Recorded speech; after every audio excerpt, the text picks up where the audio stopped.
할렐루야, 오늘도 참 감사한 하루입니다.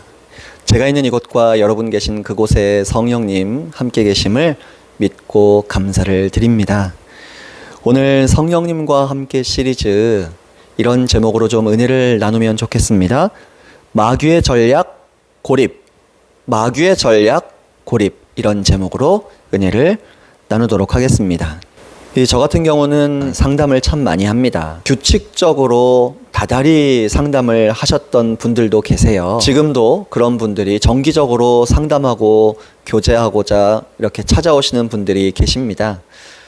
그런데 어느 날 갑자기 연락도 안 받으시고 매달 오셨던 분이 이렇게 소식이 닿지 않으니까 걱정이 되지 않겠어요?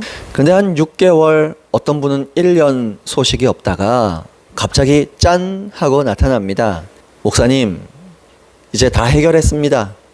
잘 해결했어요. 아, 집사님 무슨 문제가 있으셨어요? 예, 문제가 있었는데 하나님 앞에서 기도원 들어가서 씨름해서 잘 해결하고 나왔습니다.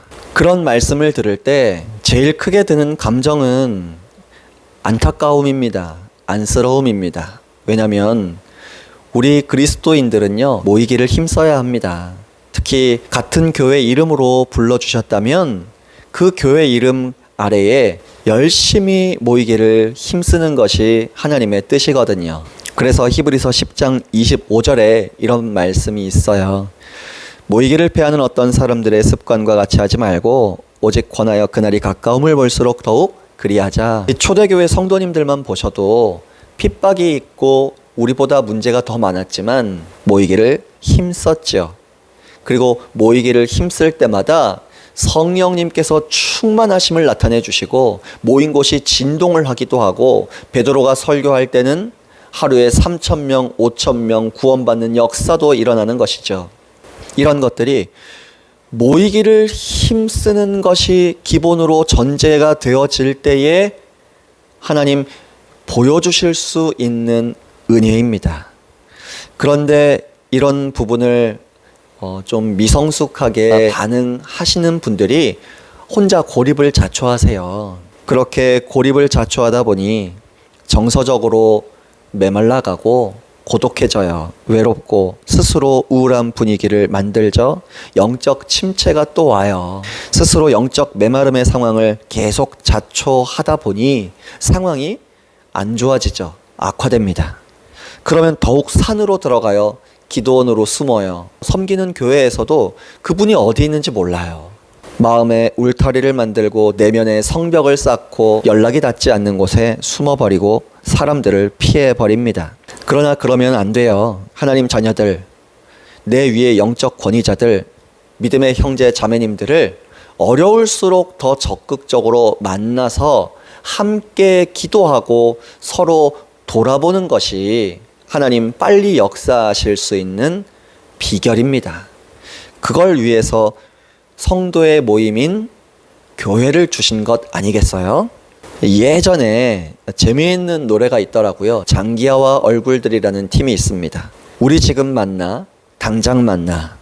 우리 지금 만나, 당장 만나. 휴대전화 너머로 짓고 있을 너의 표정을 나는 몰라. 몰라. 나는 절대로 몰라. 이 가사는 단조롭고 계속 만나야 한다는 거예요. 만나지 않으면 너의 사정과 마음을 알 수 없다는 겁니다. 하나님께서는 우리 성도님들이 문제가 있어도 모이기를 힘쓰고 기쁜 일이 있어도 모이기를 힘쓰기를 기뻐하십니다. 마치 그런 느낌 같아요. 명절 때 예전에는 우리 부모님 세대는 대가족을 이루셨잖아요. 어떤 집은 12명, 13명 그러시더라고요. 근데 명절 때 되면 결혼하신 분들 또 조카들 다 데리고 명절 때 모이면 진짜 대가족이 모이시지 않나요? 한 20-30명은 가뿐히 넘죠.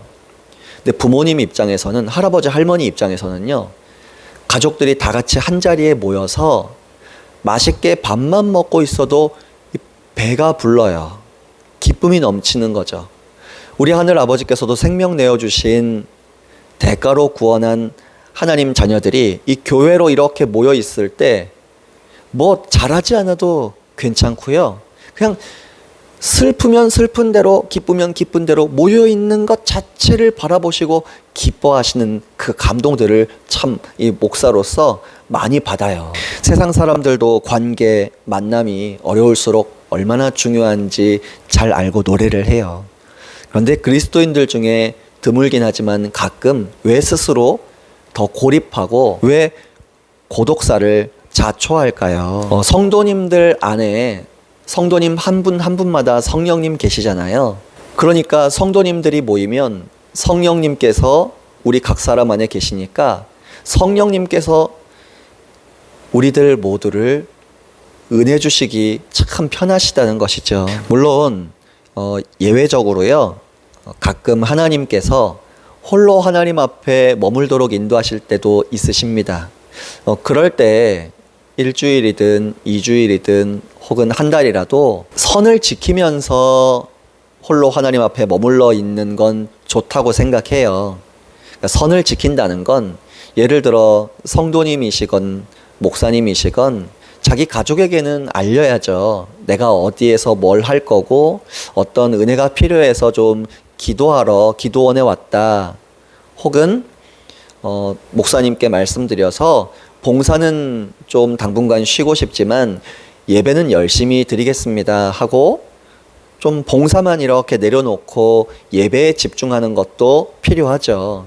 그렇게 하나님께서 감동을 주시고 또 영적 리더십 우리 목사님께서 또 우리 전도사님들께서 이렇게 조언을 해주시고 그렇게 허락해 주시면 그것도 참 좋아요. 그리고 어려움이 있을 때 전 그건 좀 필요하다고 생각합니다. 아무나 만나는 것도 좀 조심해야 돼요. 위로와 격려를 잘 못하고 더 속 뒤집어지게 하시는 분들이 있잖아요. 그래서 그런 부분들은 좀 피하고 정말 힘들고 어려울 때는 나에게 믿음을 북돋아 줄 수 있고 위로해 주시고 격려해 주실 수 있는 분, 내가 신뢰하는 분들을 좀 가까이 하시고 만나시면 좋겠다 생각합니다. 특히 예수님 보여주는 사람, 성령님의 임재를 전해주는 사람을 만나시기를 부탁을 드립니다. 그리고 힘들수록 그런 분들과의 만남을 미루지 마시길 부탁드립니다. 미루는 만큼 고립됩니다. 악한 영들이 그걸 원해요. 과거에도 그랬고 오늘날에도 미래에도 계속 그런 공격이 있을 것인데 마귀는 우리가 영적 전투가 치열할 때에 고립되기를 원하는 거짓말로 속일 겁니다. 중세시대에 그 농성, 공성 이렇게 보시면 그 전쟁에서 보시면 아시겠지만 성 안에서 문을 걸어 잠그고 지킵니다. 그런데 침략한 외국 군대는 둘러싸고 기다려요. 안에서 음식과 식량이 다 떨어질 때까지 기다리는 것이죠. 마귀가 원하는 건 우리가 고립되었을 때에 영적으로 양식이 없어 말라 죽고 영적으로 물이 없어 목말라 죽기를 원하는 겁니다. 전쟁에서 보면 그렇게 성을 걸어 잠궈도 적들에게 걸리지 않고 동맹군들에게 연락을 하려고 하는 그런 군사들이 있거든요. 그렇게 해서 연락과 도움을 요청한 군사들이 그 성에서 빠져나올 걸 대비하고 차단시키고자 철통같이 경계를 합니다. 마귀도 그런 것 같아요. 우리가 도움이 필요한 분들 만나면 좋은 거 아는데도 자꾸 쭈뼛거리게 만들고요. 아, 이번에는 그냥 나 혼자 할까? 나 혼자 해결해 볼까? 그런 생각으로 자꾸 사로잡히게 만들려는 것 같아요. 또 온갖 가먼이설로 악한 영들은 우리의 생각 가운데 좌절하게 만들거든요. 우리의 마음이 하나님의 말씀과 부딪혀서 이렇게 의심 가지게 하려고, 그래서 하나님의 말씀과 우리의 이 불편한 감정을 그 사이에서 마귀는 이간질 시킵니다. 그럴수록 우리가 믿음은 들음에서 난다고 말씀을 가까이 해야 하는데, 지금 이렇게 영적 전투가 치열할 때, 문제가 치열할 때는 하나님의 말씀을 내가 직접 붙잡고 묵상하고 암송하고 연구하고 믿음을 세우는 게 참 쉽지가 않거든요. 그래서 우리가 영적 리더십 가지고 계신 분들 찾아가서 그분들의 조언과 나눠주시는 믿음의 말씀을 듣고 우리의 믿음을 키울 수 있어요. 그러니까 악한 영들은 도움의 요청을 막고 싶어서 자꾸 이 생각 가운데 그냥 너 혼자 해결해. 자꾸 그런 생각과 감정을 일으킵니다. 부디 고립되지 마시기를 부탁을 드립니다. 전도서 4장 12절에 말씀하시죠. 한 사람이면 패하겠거니와 두 사람이면 능히 당하나니 삼겹줄은 쉽게 끊어지지 아니하느니라. 그렇죠. 특히 예수님 믿는 사람들은 두세 사람이 모인 곳에 예수님 함께 계신다고 말씀하셨고, 두 사람이 예수님의 이름으로 기도하면 예수님께서 시행하시겠다고 약속하셨습니다. 그러므로 우리가 힘들수록 믿음의 사람과 모여서 기도하고, 믿음의 사람과 모여서 나에게 믿음의 말씀, 하나님 말씀의 검 사용해 주기를 부탁하고 요청하는 것이야말로 지혜로운 일입니다. 고립은 마귀의 아주 악랄한 전략임을 기억하시고 분별하시고, 우리가 먼저 고립을 차단해버리고 연합을 추구하시는 저와 여러분이 되시면 좋겠습니다. 그리고 그 은혜를 얻고 누리도록 오늘 하룻길의 삶 속에 성령님께서 성령님의 사람들 연합하도록 인도하실 때 순종하시고 먼저 다가가시고 먼저 연락하시고 먼저 인사하셔서 성령님의 하나되게 하심을 힘써 지키시면서 그 하나되게 하심 속에서만 얻고 누릴 수 있는 성도의 연합의 능력을 오늘 하루도 풍성하게 얻고 누리는 저와 여러분이 되시기를 축복합니다. 수고하셨습니다. 할렐루야.